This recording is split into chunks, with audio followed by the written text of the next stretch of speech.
మాజీ రాష్ట్రపతి రామ్నాథ్ కోవింద్ను ముఖ్యమంత్రి రేవంత్ రెడ్డి కలిశారు. రాజ్ భవన్లో ఆయనను మర్యాదపూర్వకంగా కలిశారు. మాజీ రాష్ట్రపతికి పుష్పగుచ్చం ఇచ్చి వీణను బహుకరించారు. వీరిద్దరూ కాసేపు వివిధ అంశాలపై చర్చించుకున్నారు.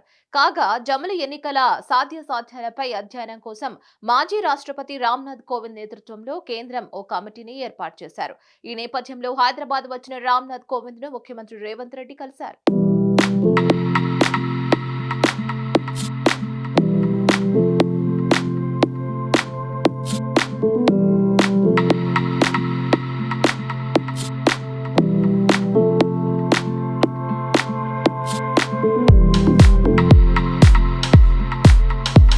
దీనిపై మరిన్ని అప్డేట్స్ కోసం కీప్ వాచింగ్ హిట్ టీవీ.